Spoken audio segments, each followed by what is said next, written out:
बहू, तू किस मिट्टी की बनी है? मम्मी जी, ये मेथी और शिलाजीत के लड्डू आपके लिए बनाए हैं। रोज़ सुबह बासी मुंह एक खा लीजिएगा। कुछ ही दिनों में आपकी कमजोरी दूर हो जाएगी। लेकिन हाँ, दिन भर में सिर्फ एक ही लड्डू खाइएगा, वरना पेट गर्म हो जाएगा। सुकीर्ति ने लड्डू का डब्बा मालती जी के पास रखते हुए कहा तो उनकी आंखें नम हो गईं। उन्हें रोता देख सुकीर्ति वहीं उनके पास बैठ गई। मम्मी जी, आप फिर रोने लगी। कितनी बार समझाया कि रोने धोने से कुछ नहीं होगा। जो बीत गया उसे बुरा सपना समझकर भूल जाइए और आने वाले कल का स्वागत करिए। अगले महीने आपकी पोती की शादी है और लेडीज संगीत में दादी का एक ठुमका तो बनता ही है। इसलिए लड्डू खाकर जल्दी से अच्छी हो जाइए। सास, बहू, तू किस मिट्टी की बनी है? मैंने हमेशा तेरा नुकसान किया और तू। बहू, इस बुढ़िया की सेवा करती रही। मालती जी सुकीर्ति के आगे हाथ जोड़कर माफ़ी मांगने लगीं। तभी बहू ने कहा, नुकसान नहीं मम्मी जी, आपने तो हमेशा मेरा नफ़ा किया। आज आपकी वजह से ही लोग मुझे और मेरे काम को जानते हैं। आपकी पोती कॉरपोरेट मीडिया की फेमस रिपोर्टर है। लोग उसके साथ अपना इंटरव्यू करवाना चाहते हैं। सब कुछ बहुत अच्छा जा रहा है और क्या ही चाहिए एक औरत को। सुकीर्ति अपनी नम आंखों को पोंछते हुए बोली और फिर मालती जी को डब्बा थमा कमरे से बाहर आ गई।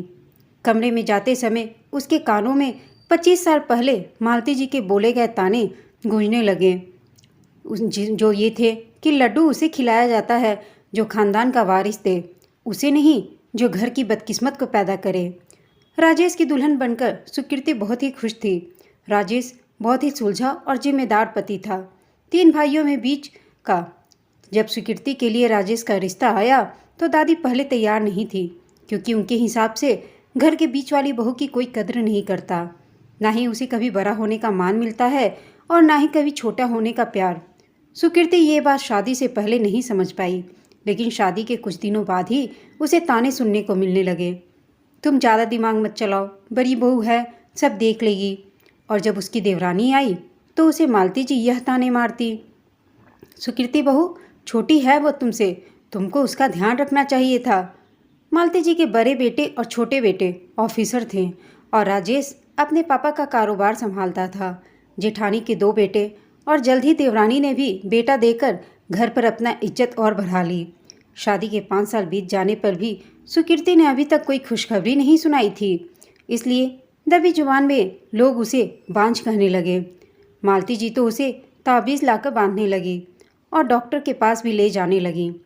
डॉक्टर ने समझाया कि कभी कभी सब रिपोर्ट नॉर्मल होने पर भी बच्चा होने में समस्या होती है। अब उस ताबीज़ का असर था या उसकी पूजा का फल। जल्दी खुशखबरी सुकीर्ति ने सुनाई, लेकिन यह खुशखबरी 9 महीने बाद सुकीर्ति के लिए लाचारी और अभागन माँ के रूप में आई, क्योंकि उसने एक प्यारी सी बेटी को जन्म दिया, बेटा को नहीं। मालती जी जो यह सोच रही थीं कि वो पोतों की दादी कहलाएंगी, अब वो एक पोती की भी दादी थीं। जेठानी के छोटे बच्चे और देवरानी के बेटे होने पर मालती जी ने सुकीर्ति से ही न जाने कितने डब्बे लड्डू के भर भर के बनवाए, लेकिन जब उसकी बारी आई तो उसे एक डब्बा क्या, एक लड्डू भी न मिला। बेटी पैदा करने का हर जाना उसे लिया जा रहा था। समय बीतता जा रहा था। बड़े बेटे और छोटे बेटे ने घर में जगह कम पड़ रही है यह बोलकर घर से किनारा कर लिया और घर से दूर जाकर रहने लगे। एक शाम राजेश अपने दुकान के माल के लिए किसी से मिलने गया तो वापस ही नहीं आया।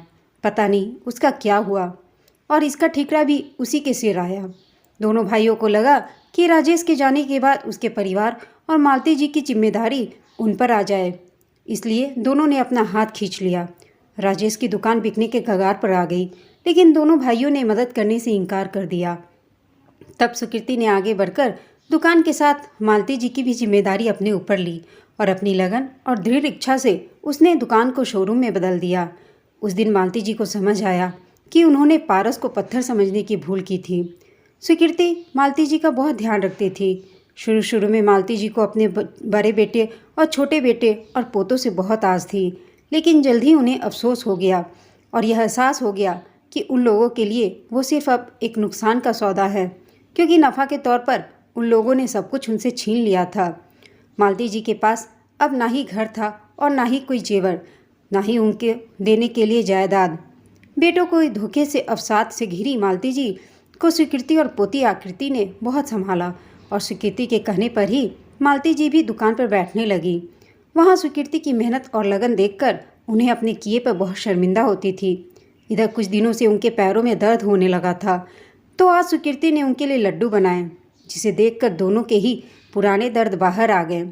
लेकिन चलने का नाम ही जिंदगी है, और सुकीर्ति ने तो कभी रुकना सीखा ही नहीं था, क्योंकि अभी उसे अपनी बेटी आकृति की शादी करके नई पारी की शुरुआत करनी थी।